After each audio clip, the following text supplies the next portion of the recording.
వ్యవసాయం అనే పదంలోనే సాయం ఉంది. అగ్రికల్చర్ అనే పదంలోనే కల్చర్ ఉంది. మరి అలాంటి వ్యవసాయాన్ని చేసే రైతుని ఒకప్పుడు రాజులా చూసేవారు, కానీ ఇప్పుడు బంటులా కూడా చూడట్లేదు. అయినా కూడా వ్యవసాయాన్ని ఒక వృత్తిలా కాకుండా తమ సంస్కృతిలా భావించి వ్యవసాయాన్ని ముందుకు తీసుకెళ్తున్న ఎందరో రైతులకి ఆయన ఆదర్శం. జాతీయ స్థాయిలో ఉపరాష్ట్రపతి చేతుల మీదుగా ఉత్తమ రైతు అవార్డు అందుకున్నటువంటి శ్రీ గొట్టిపాటి వెంకటేశ్వరరావు గారు మనతో ఉన్నారు. ఆయన భద్రాద్రి కొత్తగూడెం జిల్లాలోని లక్ష్మీదేవిపల్లి మండలంలో ఉన్న హేమచంద్రపురం గ్రామానికి సంబంధించిన ఈ రైతు, ఉత్తమ రైతు మనతో ఉన్నారు. ఆయనతో ఆయన వ్యవసాయ జీవితం గురించి, ఆయన అనుభవ పాఠాల గురించి ఇప్పుడు ఒకసారి మాట్లాడి తెలుసుకుందాం. నమస్తే సార్. నమస్తే. Avira Women's Day special offer 50% off on IUI IVF valid till 8th March. మీరు ఎన్నేళ్ళుగా వ్యవసాయం చేస్తున్నారు? మేము ఒక 50 సంవత్సరాలు చేస్తానండి వ్యవసాయం. 48 నుంచి 50 సంవత్సరాలు. అంటే ఏ రకాల పంటలు ఎక్కువ పండించేవారు? మేము పండించిన దాంట్లో వరి, వేరుశనగ పండించినాం. తర్వాత పొద్దుతిరుగుడు పండించినాం. తర్వాత మిర్చి, పత్తి వేసినాం. ఈ అన్ని అనివార్య కారణాల వల్ల ఇప్పుడు కొంత జమాయిలు వేసి ఇప్పుడు ప్యాడీలో, అదే మాగానే వరిలో విత్తనోత్పత్తి అంటే విత్తనాన్ని డెవలప్ చేయటం, ఏపీసీడీకి డెవలప్ చేసాం మేము. అప్పుడు ఉమ్మడి రాష్ట్రం కాబట్టి అప్పుడు ఏపీసీడీకి సీడ్ డెవలప్ చేసాం. అది కొంతకాలం చేసిన, ఒక 10 సంవత్సరాలు 15 సంవత్సరాలు సీడ్ డెవలప్ చేసింది. తర్వాత మొన్న నుంచి ఇడిపోయిన కానించి ఏం చేస్తున్నామంటే సీడు డెవలప్ చేసి మినీ కిట్ల ద్వారా డెవలప్ చేసి ఎక్కడ ఇప్పుడు మార్టేర్ కానీ, బాపట్ల కానీ, మణికాడ, కోనారం, జగిత్యాల, వరంగల్లు, ఇట్లా అన్ని వీళ్ళు దీని ద్వారా మన క్షేత్ర పరీక్షలకి ఇస్తారు మనకి మినీ కిట్లు. ఆ మినీ కిట్లను సీడ్ డెవలప్ చేయడం, అందులో ఉన్న లోటుపాట్లు చూసి అధిక ఉత్పత్తి, తెగుళ్ళు, మామూలుగా ఈ పురుగుల్ని తెగుళ్ళని తట్టుకొని ఉంటాయి, చలి కానీ వాతావరణాన్ని పరిస్థితులు తట్టుకునే వెరైటీలు ఉంటాయి. ఆ వెరైటీల్లో కొన్నిటికి మాత్రమే రైతులకు పరిచయం చేస్తాను, రైతులకు ఇస్తా. ఇప్పుడు నాకు తక్కువ స్థాయిలో ఇచ్చినా నేను ఎక్కువ స్థాయిలో సీడ్ డెవలప్ చేసి రైతులందరికీ చాలా దగ్గర మైసూరు కూడా ఇస్తాను నేను. మైసూరు, తమిళనాడు, శ్రీకుప్ప, ఈ నంద్యాల, మన ఆంధ్ర రాష్ట్రంలో ఇటు తిరువూరు, మన వైరామండలం, అసలు అన్ని దగ్గర నేను చాలా సార్ల ఎక్కువ స్థాయిలో డెవలప్ చేసి విత్తనాలు రైతులకైతే తక్కువ రేట్లో అందిస్తాను. అతి తక్కువ రేట్లో 12 ఎకరానికి నేను 600కి అందించా, 500కి అందించా. ఇప్పుడు 700, 750 అట్లా ఎకరానికి 20 కిలోలు దాన్ని అట్లా ఇస్తాను. 10 కిలోలు 700 ఇస్తే నేను 20 కిలోలు 700 ఇస్తాను సీడ్. ఇప్పుడు ప్రైవేట్ కంపెనీలు అట్టిస్తాయి. అట్లా అధిక దిగుబడి, అందులో వాటిల్లో తినటానికి అనుకూలమైన వెరైటీలు ఉన్నాయి. అలాంటి వెరైటీలను కూడా మేము క్షేత్ర పరీక్షలు చేసి అన్నిటినీ మిల్లు ఆడిస్తాం, మరాడిస్తా. ప్రతి వెరైటీని మరాడిచ్చి దాంట్లో ఏదైతే రా రైస్గా పనిచేస్తుంది, రా రైస్ అంటే మామూలుగా డ్రై రైసే, మామూలు పట్టించుకునేదాన్ని రా రైస్ అంటారు, స్టీమ్ ఇవ్వకుండా.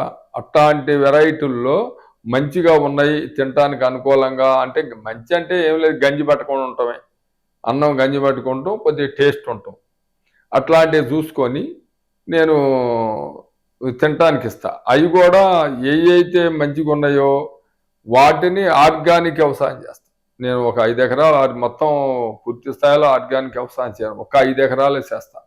ఆ 5 ఎకరాల్లో వేసిన వెరైటీ తినటానికి అనుకూలంగా ఉండే వెరైటీ ఇచ్చి, అది కొంతమంది తినటానికి కూడా ఇస్తాం. ఈ మామూలుగా ఈ చాలా మంది ఉన్నారు, బ్లాక్ రైస్ అని, బ్రౌన్ రైస్ అని, మరి బాస్మతి, ఇట్లా అన్ని రకాల ఈ రైసు అడిగేవాళ్ళు ఉన్నారు. నా దగ్గర డైరెక్ట్ కొనకపోతారు. వాటిని కూడా తక్కువ రేటుకి ఇస్తాను నేను, వాటిని కూడా తక్కువ రేటుకి ఇస్తా. ఇక అట్లాంటి చెప్పాలంటే చాలా మంది ఉన్నారు. బ్లాక్ రైస్ తీసుకుపోయేవాళ్ళు ఇక ఇక వందల్లో మంది ఉన్నారు. అట్లా నా దగ్గర తీసుకుపోతారు. వాళ్ళకి ఉపయోగం ఉంది. బయట మార్కెట్ మీద సగం రేటుకి అమ్ముతాను నేను. మార్కెట్ 200 అమ్మితే నేను 100కి అమ్ముతా కిలో. అట్లాంటి పరిస్థితుల్లో అట్లా అందరికి అందియాలా, అసలు అందరినీ కూడా పరిచయం చేయాలి. వీటిల్లో ఆర్గానిక్ ద్వారా పోతే ఏంటి, ఆర్గానిక్ ద్వారా ఏంటంటే పంట పండియటానికి ఈ ఎరువులు వేసేదానికంటే దీనికి ఖర్చు పెరుగుద్ది, ఉత్పత్తి తగ్గుద్ది ఫస్ట్, తర్వాత ఉత్పత్తి పెరుగుద్దిలే. కానీ ఏది పెరిగినా ఇప్పుడు దాంతో పోలితే ఇది తక్కువే. మార్కెటింగ్ కావాలని ముందు మార్కెట్లు పరిచయం చేయాలి. అందరికి తినే వాళ్ళందరికీ మార్కెట్లు పరిచయం అయితే ఇక మనం రైతులను పెంచుకోవచ్చు. రైతులను కూడా పెంచాలంటే గవర్నమెంట్ సాయం చేయాలి. అసలు ప్రతి మండలంలో మీటింగులు పెట్టి ఎంతో కొంత ప్రతి రైతు ద్వారా ఆర్గానిక్ వ్యవసాయం చేపట్టడం మొదలు పెట్టాలి. ఎందుకంటే ఎకరమో, అరెకరమో, పావు ఎకరమో, అరే బాయ్ నువ్వు తినటానికి నీకు ఎంత కావాలో అంత పండించుకో, నీకు సరిపోయేంతైనా పండించుకో. కానీ ఈ ఎరువులైతే పురుగు మందులు కొట్టాలి. ముందు మెయిన్ ఎరువులైతే పురుగు మందులు కొట్టాలి. ఎరువులు లేకుండా ఆవు మూత్రము, ఆవు మలము అంటే దాన్ని చేసి తయారు చేసుకుని ఒక్క ఆవు ఉంటే 5 ఎకరాలు పండియచ్చు. నాకంటే 10 చాల్తీలు ఉండలే, కానీ అసలు వాస్తవంగా నేను చెప్తాను, ఒక్క ఆవుతోటి 5 ఎకరాల దాకా పండించుకోవచ్చు కరెక్ట్ చేసుకుంటే, మెయింటైన్ చేసుకుంటే. అయితే భార్యాభర్తలు చేసుకోవాలి ఇంట్లో అంటే, లేదు అంటే వర్కర్స్ని పెట్టుకోవాలి. వర్కర్స్ని పెట్టుకునే మెయింటెనెన్స్ స్తోమత లేని వాళ్ళు 1 ఎకరం వేసుకోవచ్చు. ఏముంది, 2 డ్రమ్ములు పెడితే దాంట్లో 4 రోజులు మురగ పెట్టుకుంటే జీవామృతం అయితే, ఇక పంచామృతం అని జీవామృతం, ఘనామృతం అంటే ఈ పిండిలు ఉంటాయి చూడండి, మామూలుగా ఈ రైస్ మిల్లు వాళ్ళు పారబోసే పిండి, లేకపోతే గొడ్లకు దానా పెట్టే పిండి, పెసర కానీ మినప పిండి కానీ వేస్ట్ సున్ని ఉంటుంది. ఆ సున్నీని మురగబెట్టి కొట్టినా ఎంత బలంగా వస్తుందంటే మొక్క చాలా సారవంతంగా వద్దు మొక్క. అలాంటి ఘనామృతం కూడా తయారు చేసుకోవచ్చు. దాని గురించి చెప్తే ఇక మనం ఒక రోజు సరిపోద్ది. కానీ వాస్తవంగా ఏంటంటే రైతు అనేవాళ్ళు తన కోసమైన సేంద్రియ వ్యవసాయం ఉండాలి కొద్దిగా గొప్ప. అదిగాక భూమిని కూడా కాపాడిన వాళ్ళం అయితే.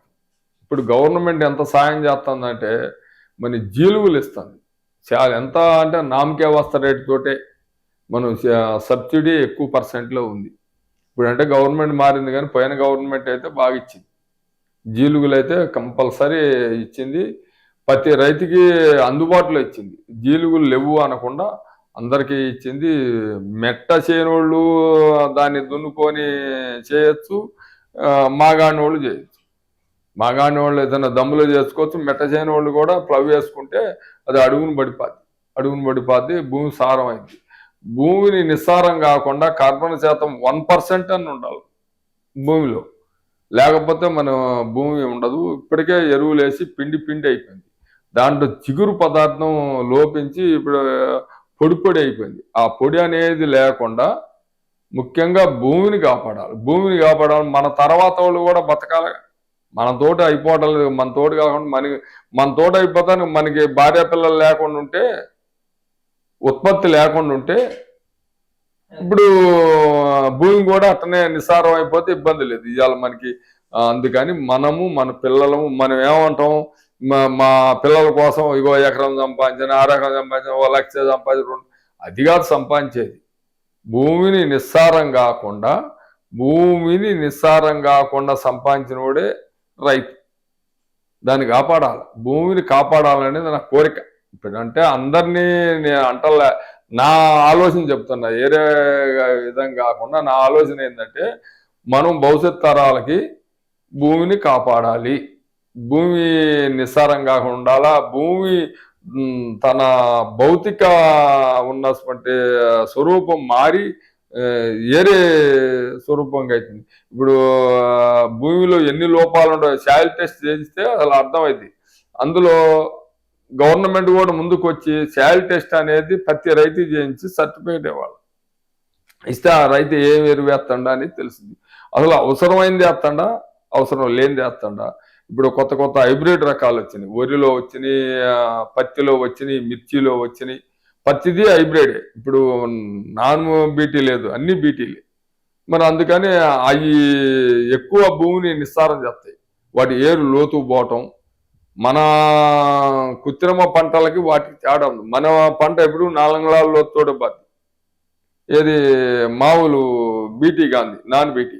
ఇప్పుడు ఈ బీటీ మామూలు పోదు, 6 అంగుళాల లోతు కూడా పోయి భూమిని నిస్సారం చేస్తుంది, ఎరువులు తీసుకుంటుంది. ఎరువులు కూడా అధిక ఎరువులు మోతాదు.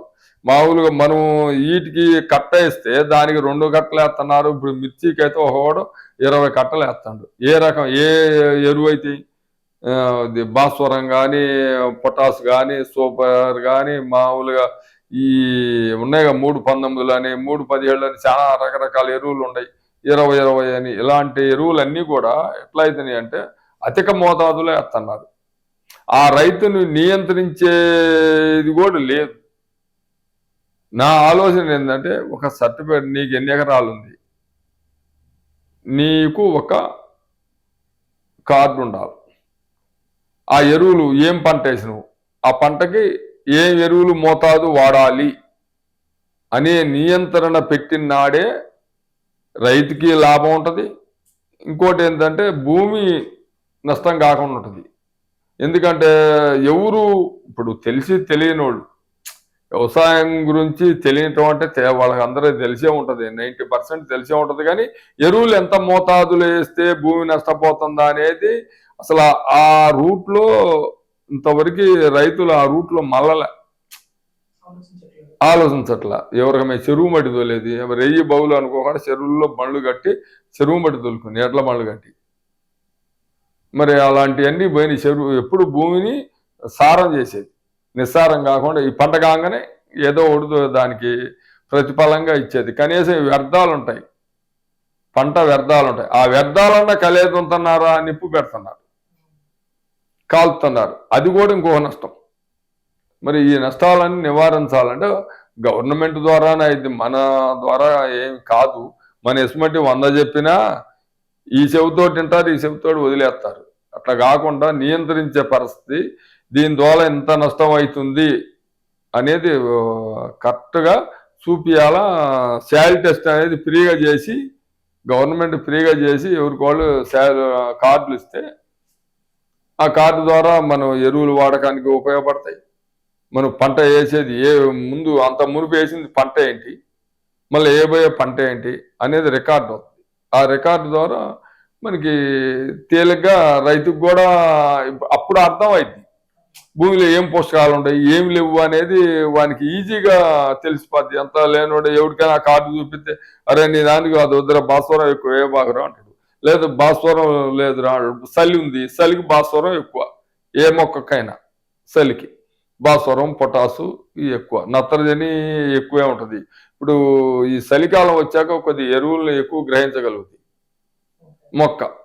మరి అవన్నీ కూడా చూడాలా. వేసే విధానం కూడా ఎట్లా అంటే, ఈ చల్లే విధానంలో కూడా తేడాలు ఉంటాయి. కుప్పలు పడేట్టు చల్లకూడదు. ఏదో కట్టలు ఇచ్చిన ఇంతలా కట్ట చల్లాలి కదా, వాడు కాంట్రాక్ట్ తీసుకుంటాడు, 100-200 తీసుకుంటూ ఆ మడికి కట్ట చల్లరా అంటే ఆ మడికి కట్ట చల్లేస్తాడు. ఆ చల్లేటప్పుడు 4 మూలలు పలసగా పడుతుందా లేకపోతే కుప్పలేస్తుందా అనేది అవగాహన కూడా ఈ చల్లిచ్చే రైతుకు ఉండాలా, చల్లే అతనికి కూడా ఉండాలి. చల్లే అతను కూడా ప్రాక్టీస్ ఉన్నోడు అనుకో ఇబ్బంది ఉండదు, చెప్పాల్సిన అవసరం ఉండదు, జాగ్రత్త చల్లుతాడు. మరి తెలిసి తెలియని పోయి ఆడో రోడ్డు మీద అడ్డమేమో మనిషిని పట్టుకొచ్చి చల్లరా అంటే మనం కుప్పలు చల్లుతారు. ఆడ వరి నష్టం అయితే వరే కాదు, ఏ పంట అయినా ఆడ ఎండిపోద్ది. దానికి అసలు ఏం జబ్బు వచ్చింది తెలియదు. ఇప్పుడు దాని తర్వాత ఎండిపోయే ముందల ఈ యూరియా ఎక్కువ అయ్యి, అది యూరియా చల్లినాడు ఏముండదు, నీళ్లు కట్టినాడు దాని పవర్ ఎక్కువ చూపిస్తుంది. నీళ్లు కట్టినాడు ఎక్కువ చూపిస్తే వాడు ఏం చేస్తాడు, ఆ రైతుకి తర్వాత ఎవరో సైంటిస్ట్ని పట్టుకొస్తాడు, సార్ నాది ఇట్లా నల్లగా వచ్చి ఇట్లా ముడత పోయింది మిర్చి అంటాడు, పత్తి అంటాడు. ఒకవేళ అసలు ఆ సైంటిస్ట్కి ఏం అర్థం కావాలా, ఏమీ అర్థం కాదు. ఇప్పుడు వాళ్ళు ప్రాక్టికల్గా వాళ్ళు చదివిన లెక్క ప్రకారం మొక్కని చూచి గ్రహించలేస్తారు. కానీ భూమిలో వేసిన తప్పుకి వాళ్ళు అర్థం కాదు, సైంటిస్టులు కూడా మ్యాక్సిమం అర్థం కాదని నా ఆలోచన. వాళ్ళకి గ్రహిస్తే చెప్పొచ్చు, వాళ్ళు అట్లాంటి తప్పులు కూడా రైతుల ద్వారానే ఎక్కువ జరుగుతుంది. మరి రైతులకి నేనేది ఒక కార్డు సిస్టంగా ఎరువులు ఇచ్చే విధానాన్ని నియంత్రించి భూమిలో ఏర్పడిన కుప్పలు కుప్పలుగా పోయకుండా జాగ్రత్త చేసి, మనం భూమికి ఏం కావాలన్నా ఇప్పుడు కొత్తగూడలో దొరికాయి ఉంటాయి, టౌన్ ఉంది, టౌన్లో దొరికాయి బోళ్ళ వ్యర్థాలు ఉంటాయి, అన్ని తీసుకొచ్చి పొలాల్లో చల్లుకోవచ్చు, ఇబ్బంది ఏమి ఉండదు. దానివల్ల మంచిగానే ఉంటుంది, భూమి కూడా సారం అయింది, నిస్సారం కాకుండా. మన పొలాల్లో ఉన్న వ్యర్థాలన్నా కాలవకుండా ఉంటే అదన్నా దాని ద్వారా కూడా ఉంటుంది. ఈ జీలుగులు అనేది సల్తను ఒక పంటలో బాగానే ఉంటుంది. మరి వేసేవాళ్ళు వేయకుంటున్నారు, కానీ వేసేవాళ్ళు చాలా వరకు ఇప్పుడు చాలా వరకు మారారు. రైతులు కూడా చాలా మంది వేయాలనే ఆదుర్తో పడ్డారు. ఎందుకంటే దాని ద్వారా అన్ని రకాల పోషకాలు వస్తాయి. పచ్చిరొట్ట ఎరువు అంటే అది కూడా ఎరువే, పచ్చిరొట్ట ఎరువు. దాని ద్వారా అన్ని రకాల మొక్కకి ఏం కావాలో అన్నీ దొరుకుతాయి.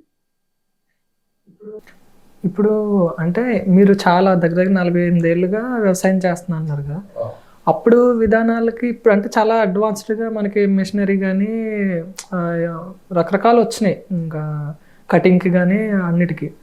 సో ఆ విధానాన్ని మీరు ఎలా తీసుకుంటారు? మన ధాన్యానికి ఏమో తక్కువ రేటు, మనిషి కూలీ కూడా తక్కువ రేటు. ఆ రోజు దానికి సరిపోయింది. ఈ రోజు యంత్రాల ద్వారా కోసిన దానికి ఎంత అంటే మనుషులు అది మర్చిపోయారు. వరి కోసి నూర్చటం అనేది దగ్గర 80% మర్చిపోయారు. అసలు దాని విధానంలో పోవటం. ఈ మిషన్లు ఉంటుంది చూడండి, మామూలుగా ఏమంటారంటే ట్రాక్ మిషన్లు, చైన్ మిషన్లు అంటే ఒకటే, రెండు, ట్రాక్ అన్నా చైన్ అన్నా ఒకటే. అది ఏం చేద్దంటే బురద ఉన్న కాడ కోసుద్ది, బురదలో నీళ్ళు ఉన్న కాడ కోసుద్ది. అది ఎట్లా కోస్తుంది అనుకుంటున్నారు? వెనక్కి ముందు దొక్కించిన కాడ అది అవుపడదు, నీకు రైతుకు అవుపడదు, రైతుకు అవుపడదు. ఒకవేళ దాంట్లో ఒడ్డు పోయినా నీకు అవుపడదు, దాంట్లో ఒడ్లు పోయినా అవుపడదు. ఒకటో వెనక నుంచి గడ్డేద్దు, ఒకటో సైడ్ నుంచి అది. ఈ యంత్రాల వల్ల ఏంటంటే వాను డ్రైవర్ దగ్గర ఉంటుంది ఆపరేటింగ్. ఆ డ్రైవర్ కొద్దిగా అతి జాగ్రత్తగా మనకి ఒడ్లు ఎన్ని వస్తున్నాయి, పంట మీద ఎంత ఉంది అని గ్రహించగలగాలి. మనకి దార కరెక్ట్ వస్తుందా లేదా, ఏదో నేనున్న బండి నడుపుతాను కదా అని బర్ర తిరిగొస్తే కాదు. రైతు కూడా ఏం చేస్తా, తిరిగి ఇన్నే నీళ్ళే అనుకుంటాడు. ఇప్పుడు 40 బస్తాలైనా కాడ 30 బస్తాలైనా 20 బస్తాలైనా ఇన్నే అని వదిలేస్తాడు. అట్లాంటి నష్టాలు కూడా యంత్రాల ద్వారా నడుస్తున్నాయి, ఎందుకంటే పోతున్నాయి. పోయేదాంట్లో ఇప్పుడు రైతు దాన్ని ఏమంటారంటే ఉడికిందాకుండి ఆరిందాకు ఉండకుండా ఉంటాడు చూడండి. అట్లాంటి సందంలో ఏం చేస్తున్నారంటే ఇక ఇవాళ గొత్తే ఇవాళ లేకపోతే మిషన్ రాదు. వాడు ఒడ్లు పోతున్నాయా, మంచిగా ఉంటున్నాయా, పోనీ బురదలో పోయి దిగి చూస్తాడా రైతు. ఆ మిషన్ కాడ నడిచేటప్పుడు ఒడ్లు పోసేటప్పుడు కింద నుంచి అని చూస్తున్నారా? అట్టా అంత కొంతమంది చూస్తున్నారు, కొంతమంది గ్రహించలేకపోతుంది. మరీ 1-2 ఎకరాలు ఉన్నోళ్ళు ఎక్కువ నష్టపోతారు, భారీ ఎత్తున నష్టపోతున్నారు. వాళ్ళే డెవలప్ కావాలా. ఇప్పుడు 1-2 ఎకరాలు ఉన్నోళ్ళు డెవలప్ కావాలా, వాళ్ళు ఎక్కువ నష్టపోతున్నారు. ఏంటంటే భారీ పొలాలు అనుకోండి అంటే వాడు భయపడతాడు. మిషన్ ఆపరేటర్ ఎవడైతే ఉంటాడో, వాడు వానర్ ఎవరైతే ఉంటాడో, 1-2 ఎకరాలకు కోసే వాళ్ళకేమో కేర్ చేయటంలే. ఇప్పుడు కొద్దిగా భారీ ఎత్తున ఉందనుకోండి, 10 ఎకరాలు ఉందనుకోండి, జాగ్రత్త చేసే ఎట్లా అంటే వింటాడు. ఈ మాట అంటలేదా, నేను వెళ్ళిపోతున్నా అంటే వీడు భయపడతాడు. ఎంత భయం వేసిందంటే వాళ్ళు అట్లా కూడా మన బ్లాక్ మెయిల్ చేస్తున్నారు. అసలు మిషన్లు మంచియా కావా అవన్నీ కూడా టెస్టింగ్ అనేది ఉండాలి. మిషన్ మార్కెట్లోకి వచ్చి పొలాల్లో పోతుందంటే మన ఏరియా అగ్రికల్చర్ ఆఫీసర్లు మొత్తం ఎన్ని మిషన్లు వచ్చినా వాటన్నిటిని టెస్ట్ చేసి కరెక్ట్ అవునా కాదా, ఈ మిషన్ ద్వారా పోతే రైతు నష్టపోతాడు, ఈ మిషన్ అయితే పర్వాలేదు అనేది వాళ్ళు లేబుల్ ఇచ్చాకనే కోపియాలి. వాడు వస్తాడు, ఎక్కడి నుంచి వస్తాడో తెలీదు, ఏ ఊరు నుంచి వస్తాడో తెలీదు, మన కాడ ఏజెంట్ ఉంటాడు, బర్న్ వస్తాడో కోస్తాడు, 4 వీలర్ కోస్తాడు. 4 వీలర్ కోస్తే అసలు భూమి ఒక యంత్రం బరువుని భూమి ఆపుకోవాలి. భూమి ఎంత ఒత్తిడి గురవుతుంది, తొక్కి పారేస్తుంది. భూమి మట్టిని తొక్కేస్తుంది. తొక్కేస్తే భూమి అంతా బండగరసపోతుంది. అట్లా కూడా రకరకాల నష్టం యంత్రాల వల్ల, ఒక లాభం కాదు, నష్టమే. నష్టమైనా భరాంచుతున్నారు, కానీ ఒళ్ళొంచి పని చేయటం. ఇప్పుడు నేనుండా కనీసం ఇంత కోయొచ్చు మెద, ఆ మూలన చుట్టూ కోస్తే దుగాలెంబడిపోయిన మెద కూడా కోసి యంత్రంలో వేయలేని పరిస్థితిలో ఉన్నారు చాలా మంది. నేను ఓవరాల్గా చెప్తాను, అసలుకి మార్కెట్లో అట్లాంటి వాళ్ళు కూడా గుడ్లు మేసిపోతాయి. అంత రకరకాల నష్టం. మిషను తోటి పెద్ద ఉపయోగం అనుకుంటున్నాం కానీ టక్కన అయిపోతుంది, అలా బయటపడుతున్నాం అనుకుంటున్నాం కానీ దానికంటే కూడా నష్టాలు కూడా ఉంటాయి. ఇంకో లాభాల్లో ఏంటంటే ఇవాళ ఈ పరిస్థితి, వాతావరణ పరిస్థితులు, ఈ పరిస్థితులు బట్టి ఇవాళ రేపు తుఫాను అన్నా ఇవాళ కోసి ఒకసారి కుప్ప పోసుకొని టార్పాలు కప్పుకోవచ్చు. అందులో వాతావరణ శాఖ వాళ్ళు ఏంటంటే, నాకు ఈ సంవత్సరం వాతావరణ శాఖే హెల్ప్ చేసింది అనుకోవాలి. వాళ్ళ వాతావరణం వాళ్ళు మాకు సెల్లులోకి ఇస్తారు. ఇప్పుడు కేవీకే ఉందిగా, కేవీకే కృషి విజ్ఞాన కేంద్రం వాళ్ళు, ఈ సుమను వాళ్ళు, వీళ్ళు ఉన్నారులేండి. అసలు ఎట్లా ఇస్తారంటే ప్రతి 3 daysది మ్యాప్ ఇస్తారు. అసలు వాతావరణం ఎట్లా పోయిందనే మ్యాప్తో సహా ఇస్తారు. వాతావరణ పరిస్థితులు రైతుకి అది ముఖ్యమైన వాటిల్లో అదొకటి. వాతావరణ విభాగం అనేది మెయిన్ రైతుకి. అలాంటిది వాళ్ళు ఇస్తున్నారు. మనం ఇవాళ వరి కోంచాలన్నా వద్దా, వరే కాదు మిర్చి కానీ తడేయాలన్నా వద్దా, ఎరువులు వేసుకోవచ్చా లేదా అనేది అన్ని పంటలకి వాతావరణ శాఖ వాళ్ళు బాగా ముందస్తు పడిస్తున్నారు. అసలు వాళ్ళది రైతుగా ఉన్నోళ్ళు ఎవరైనా వాళ్ళ ధన్యవాదాలు తెలపాలి ముఖ్యంగా. ఎందుకంటే వాతావరణం అనేది దాంతో ఈ ఏరియా ఏంటంటే నీటి వనరులకు అనుకూలమైన ఏరియా కాదు. మన తెలంగాణ ఏరియా అంతా వాతావరణమే బతికేది. ఎక్కువ 80% వాతావరణమే. మామూలుగా ప్రాజెక్టులు మనకి ఏమున్నాయి, ఆ శ్రీరామ్ సాగర్ ఒకటి, ఇక్కడ సింగభూపాలం అస్మటి ఏదో పెద్ద పెద్ద చెరువులు ఉన్న కాడే కానీ లేని కాడ అవుతుందేగా. అట్లాంటి పరిస్థితులు కూడా వాతావరణ శాఖ మనకి బాగా హెల్ప్ చేస్తుంది, సాయం చేస్తుంది. వాళ్ళకు కూడా మనం ధన్యవాదాలు చెప్పాలా. ఈ యంత్రాలు లేనిది వాళ్ళ భవిష్యత్తు లేదు. ఒక మాట చెప్పాలంటే యంత్రాలు, ఎందుకంటే యంత్రం లేకపోతే పని చేయలేవు. ఇప్పుడు 15 రోజులు కోతకు వచ్చి అంత నిల్వ ఉంచినా, 20 రోజులు ఉంచినా, నెల ఉంచినా ఆ యంత్రమే రావాలా, మనకు కొయ్యాలి. కోస్తేనే మనం బయటపడతాం. ఇవాళ మనుషులు మ్యాన్ పవర్ లేదు. అసలు మ్యాన్ పవర్ తోటి పత్తి మిర్చికే ఉంది వాళ్ళకి అవసరం. వాళ్ళకి గత్యంతరం లేక ఇప్పుడు యంత్రాలు లేవు. పత్తి తీసే యంత్రం లేదు, మిర్చి తీసే యంత్రం లేదు. అది గత్యంతరం లేక వాళ్ళకే కానీ అన్నిటికీ యంత్రాలు వచ్చినాయి కానీ వాటికి యంత్రాలు రాలేదు. వాళ్ళు బాగా నరకయాతన పడుతున్నారు రైతులు. ఎక్కడెక్కడో మన స్టేట్ కాకుండా ఇతర రాష్ట్రాల నుంచి కూడా తీసుకొచ్చి మిర్చి గోపిస్తున్నారు. మరి అలాంటి పరిస్థితి అంటే మన పంటలకు మిర్చి లేని వాళ్ళ రైతులు, ఇప్పుడు వరి అసమంటి ఉన్న వాళ్ళకి ఈ యంత్రాలు బాగా ఉపయోగపడతాయి. వరికి బాగానే ఉపయోగపడుతున్నాయి కానీ నష్టం జరుగుతుంది అనేది, ఆ నష్టాన్ని కవర్ చేయాలంటే వాటిని టెస్టింగ్ అనేది ఉండాలి. యంత్రాలు టెస్టింగ్ ఉండాలి. గవర్నమెంట్ అనేది ఇప్పుడు అదొక పాలసీ పెట్టి సరైన మిషను అదే చేయాలి. ఇప్పుడు ట్రాక్టర్ ఉంది, ఈ 20 సంవత్సరాలు 25 సంవత్సరాల ట్రాక్టర్ను కూడా దుంతనే ఉన్నాం. మనం దుంతనే ఉన్నాం. దాన్నే బాగు చేస్తాను, దాన్నే రిపేర్ చేస్తాను, దాన్నే బాగు చేస్తాను, దాన్నే రిపేర్ చేస్తాను. దాన్ని తీసి ఆ చిన్న రైతు దాన్ని తీయలేకపోతాడు, కొనలేకపోతాడు. దాని ఖర్చులు ఎంత వస్తున్నాయంటే ఏం లేదు, శూన్యం. మీరు గమనించండి. అసలు అది ఏంటంటే పాత ట్రాక్టర్ని కొంతకాలమే ఉంచాలి. ఒక 15 సంవత్సరాలు 20 సంవత్సరాల లోపులో ఉంచితే 15 నుంచి 20 సంవత్సరాల లోపే ఉండాలి ఏ ట్రాక్టర్ అయినా. 20ని మించి ఉంటే అది నష్టాన్ని మనకి నష్టాన్ని ఇచ్చినట్టే యంత్రం. మరి అలాంటి మిషన్లు కూడా అంతే. వరి కోసే మిషన్లు కూడా వాడు ఏదో చేస్తాడు వాడి కోసం, వాడి సవలత్తు కోసం వాడు చేస్తాడు. కానీ మన సవలత్తు ఏంది, ధాన్యం అంతా భూమి పాలైంది. అది ఖచ్చితంగా అయితే అట్లాంటి వాటిని కూడా నివారించాలి.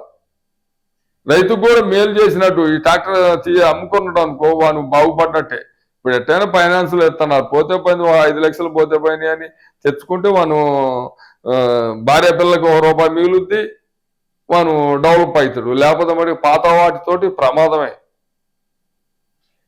ఇప్పుడు మీరు అంటే మీకున్న ఎక్స్పీరియన్స్ కానీ నాలెడ్జ్ కానీ మీరు మీ తోటి రైతులకి చుట్టుపక్కల చాలామంది రైతులు మీకు తెలిసిన వాళ్ళు కానీ దూరం ప్రాంతాల్లో ఉన్న వాళ్ళు కానీ ఎవరికైనా మీరు అంటే ఫోన్ ద్వారా కానీ బాగా చేస్తారండి. ఫోన్ ద్వారా ప్రతి ఒక్కళ్ళకి సజెషన్ ఇస్తాను నేను.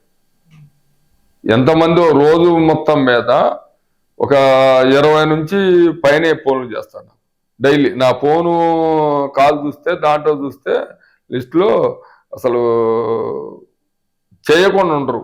ఎందుకంటే ఇక్కడ మన దగ్గర ములుగుగూడెం కానీ మొదలు పెడితే శ్రీకుప్ప దాకా ఫోన్ చేస్తూనే ఉంటారు.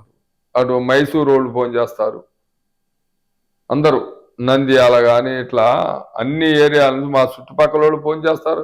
నా సలహాలు సూచనలు తీసుకోకుండా ఉండరు.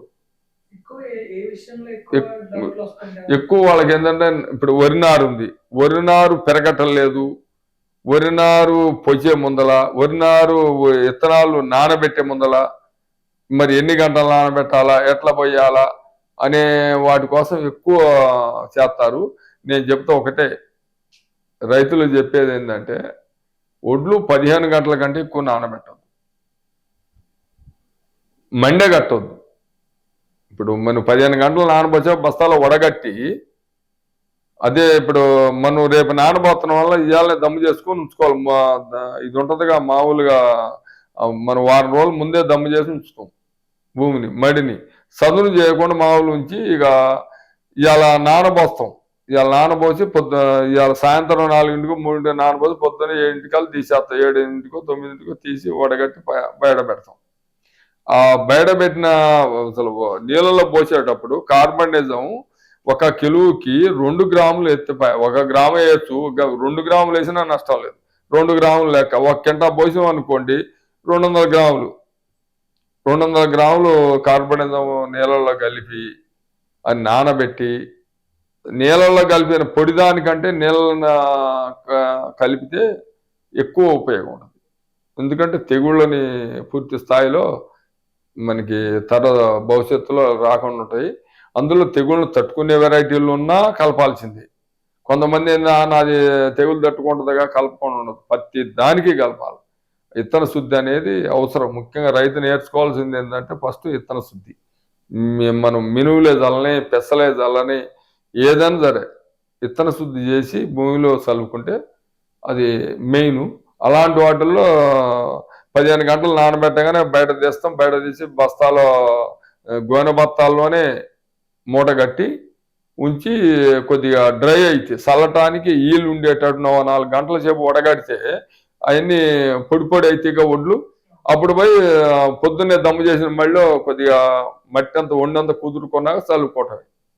చల్లుకునేటప్పుడు కూడా దారులు చల్లుకోవాలి.